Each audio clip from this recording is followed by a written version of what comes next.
It's you, huh? Yeah, it's me, I guess. After the wild success of Snow White, Walt Disney bought his parents the most expensive gift he could think of. He didn't realise that in doing so, he had sealed his beloved mother's disturbing fate. An American titan and a worldwide icon, as more and more of his questionable dealings and troubling associations come to light, Walt Disney's story has gotten a lot more complicated in recent years. He brought so much joy into the world, but the chilling darkness behind his magical persona is always looming.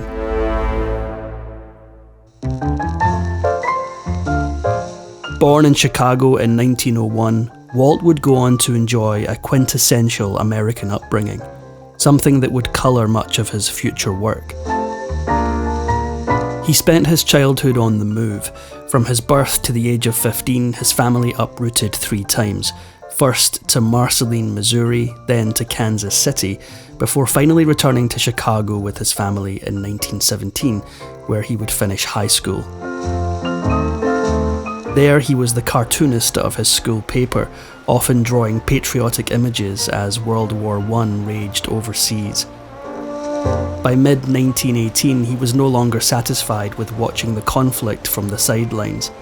As he was too young to enlist, he forged his birth certificate and successfully applied to join the Red Cross as an ambulance driver in September 1918.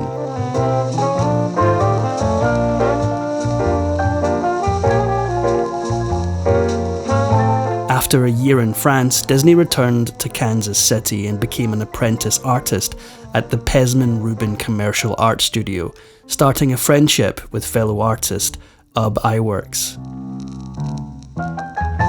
By January 1920, they'd both been laid off as business declined.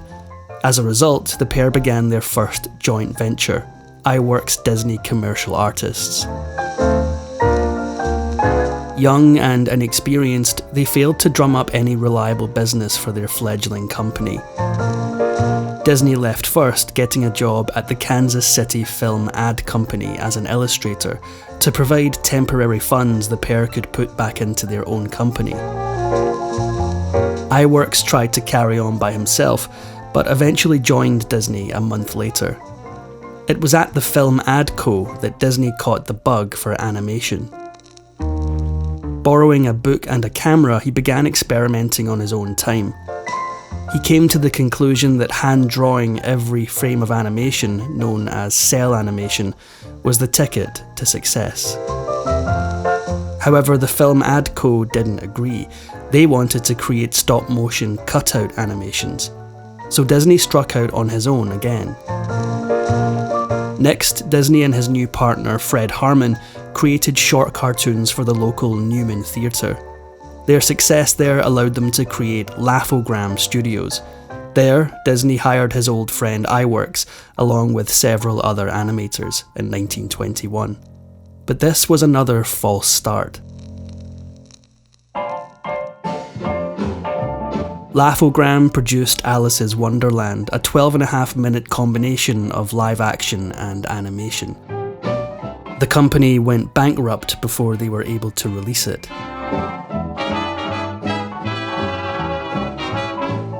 Following Laugh-O-Gram's bankruptcy in 1923, Disney moved to Los Angeles, where his brother Roy was recovering from tuberculosis, and he brought Alice's Wonderland with him.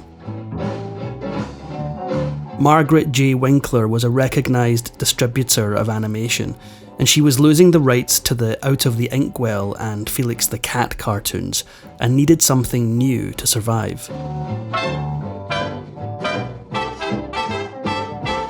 In October of 1923, the Disney brothers signed a contract with Winkler to produce 6 Alice comedies.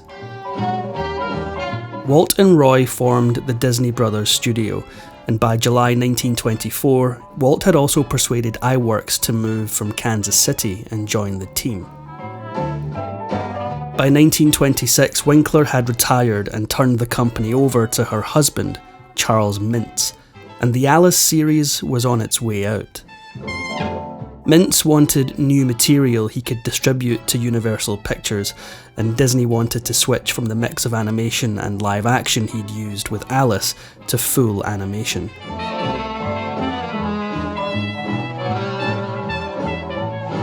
Disney and iWorks created Oswald the Lucky Rabbit, a figure that bears a striking resemblance to Disney's most famous mouse, and for good reason. In February 1928, Disney and Mintz were at a crossroads. Disney had ambitions to negotiate a larger fee for producing the Oswald series, and Mintz wanted to pay less. Then, Disney discovered that Universal, not himself or iWorks, owned the intellectual property rights to Oswald. Finally, Mintz gave him an ultimatum. He informed Disney that if he didn't accept his reduced rates, he'd create his own studio and produce the series himself, cutting Disney out entirely. Walt declined. The majority of his animation staff went with Mintz, except iWorks. The old friends were still together, but they had nothing to produce. They needed a new idea, and quick. Enter Mortimer Mouse. It was Walt's wife Lillian who thought Mortimer was too pompous and suggested another name, Mickey.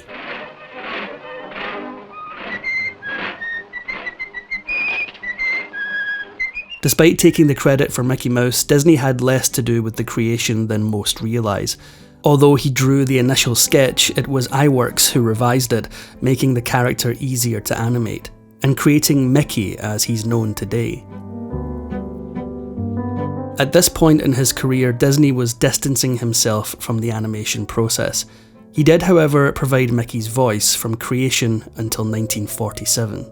Hey, Pluto, here she comes! One Disney employee said, iWorks designed Mickey's physical appearance, but Walt gave him his soul. Mickey had life, but he needed a contract to survive. Mickey's first appearances didn't actually gain any traction. It wasn't until Disney created Steamboat Willie that Mickey found his fame. Inspired by the jazz singer, the original sound film, Steamboat Willie used synchronized sound and was the first post-production produced sound cartoon. This was when Disney partnered with former Universal executive Pat Powers, a partnership that would both help him and ruin him. Working with Powers and distributing through his company Celebrity Pictures, Disney created both films with Mickey Mouse and the Silly Symphony series. But despite the success of these pictures, Disney and his brother Roy felt they weren't receiving their fair share of the profits.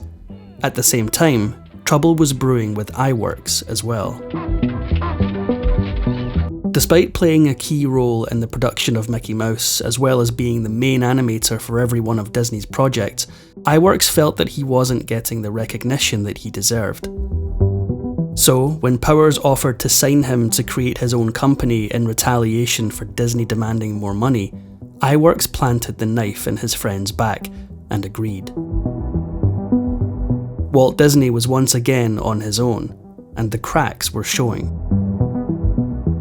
By October of 1931, the pressure of his feud with Powers, as well as the additional work created by the loss of iWorks, led to Disney having a nervous breakdown, prompting him and his wife Lillian to take an extended holiday to Cuba. Disney returned from his break stronger than ever. He signed with Columbia Pictures to continue distributing Mickey Mouse and began creating new stars like Pluto, Goofy, and Donald Duck. In 1932, he produced Flowers and Trees in 3-strip Technicolor.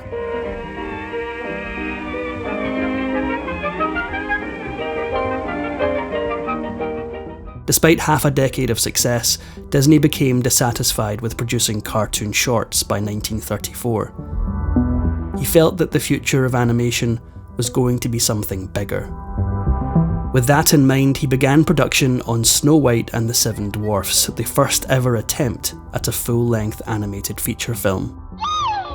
The industry nicknamed it Disney's Folly, predicting the time and work required to produce a full-length animated movie would bankrupt the company. And to their credit, the cards were stacked against him. During the 3 years that it took to produce Snow White, Disney's animators also revolutionised animation with the development of the multi-plane camera. The different elements in the scene were separated according to their varying distances from the viewer. This cutting-edge technology added depth to animated pictures by allowing creators to place drawings on different pieces of glass at various distances. Despite the industry's doubts, Walt Disney had the last laugh. Not only did Snow White premiere in December 1937 to critical acclaim, it became the highest-grossing film of 1938. But while his career was soaring, his reputation was about to take an irreparable hit. The world premiere of the $1.5 million fairy tale fantasy, Snow White and the Seven Dwarfs. Replicas from the first feature cartoon thrilled thousands who... That same year, Walt agreed to give Leni Riefenstahl, a propagandist for the Nazi Party and ardent supporter of Adolf Hitler, a tour of his studio, just a month after Kristallnacht shook the world. He didn't realise it, but this one decision would leave a stain on his reputation forever. In truth, most historians believe that the tour was more likely financially motivated, as his films were at the time banned in Germany, or just plain ignorance. But the damage to his name was done. By 1940, his company was in dire straits again.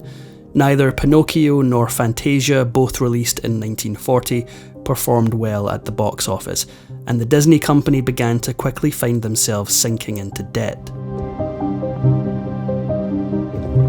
On the one hand, iWorks' studio folded in 1940, and he returned to Disney. On the other, the Disney company was in debt, and the conditions for their employees were rapidly deteriorating. Many animators took pay cuts following the failures of their most recent releases, and they were about to hit back.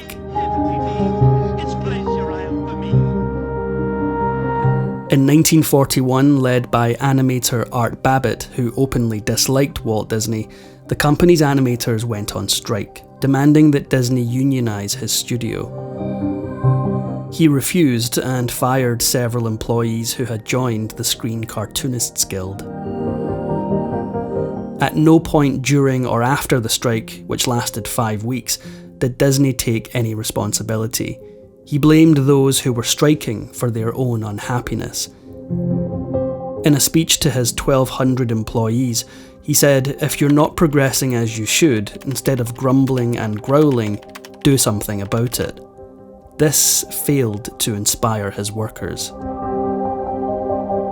In the end, the strike was resolved, though Disney wasn't present for much of the negotiations. Despite the agreement, many of the animators refused to return to work for him, and the studio was left with fewer than 700 employees. Perhaps in response to the strike against him, Disney's views became increasingly more conservative as the 40s went on. In 1946, he was a founding member of the Motion Picture Alliance for the Preservation of American Ideals, an organisation committed to preserving the American way of life against the threat of communism, fascism, and kindred beliefs. In 1947, Disney's grudge against those who led the 1941 strike action clearly hadn't diminished. He testified in front of the House Un-American Activities Committee that 3 former animators and labour union organisers were communist agitators, stating that the strike they led was an attempt to gain communist influence in the film industry. These men were subsequently blacklisted from working in Hollywood. The 1950s began to see the Disney company shift from animated features to live action.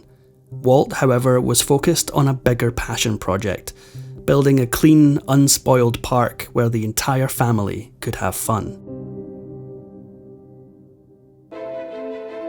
For exclusive perks like early access to new videos, priority replies to your comments, and to have your say on future content, consider becoming a Factinate member. On top of that, your support helps keep the channel going. Click the link in the description for more details.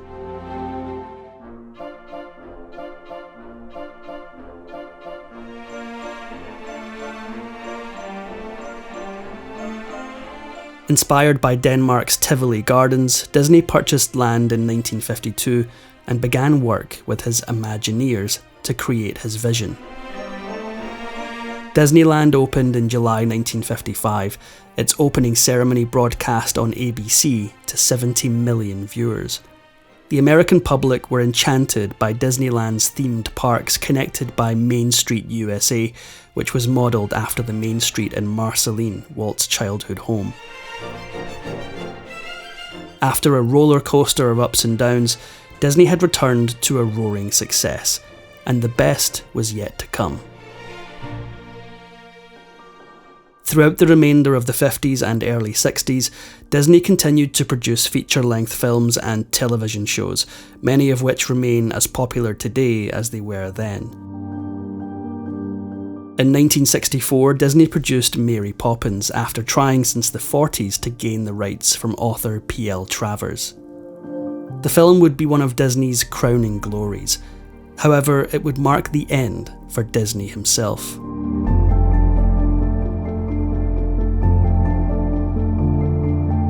Walt Disney was a lifelong smoker.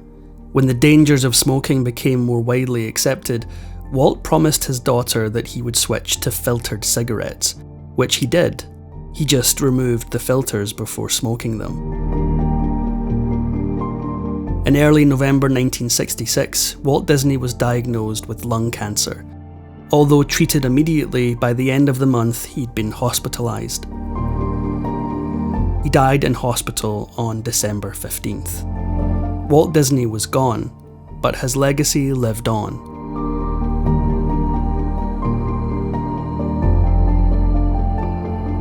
Disney was working on projects right up until the day he died. In the end, he played a role in 81 feature films. He received 59 Academy Award nominations, winning 22, making him the record holder for both.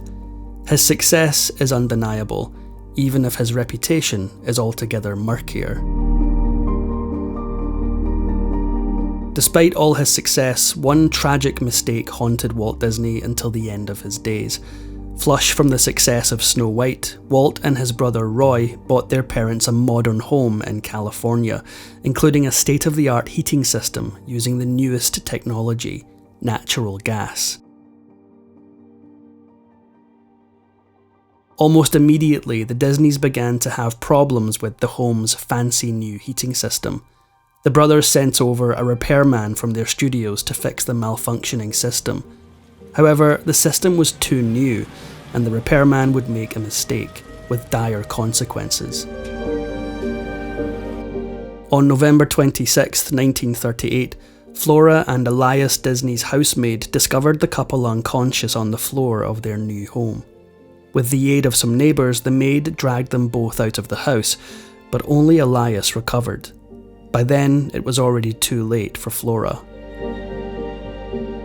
Walt's mother succumbed to carbon monoxide inhalation in the house that he'd bought for her, and it was a loss that he never fully recovered from.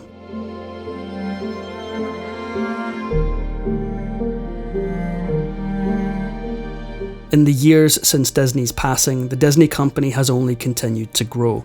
It's also been repeatedly scrutinised for the choices it made both during and after Walt's reign. As an animator in the 30s, 40s and 50s, many of his creations are products of their time, coloured with ingrained prejudices. However, whether you believe him to be an American icon or a symbol of the problems of the time, you cannot deny that Walt Disney created magic that lives long after him.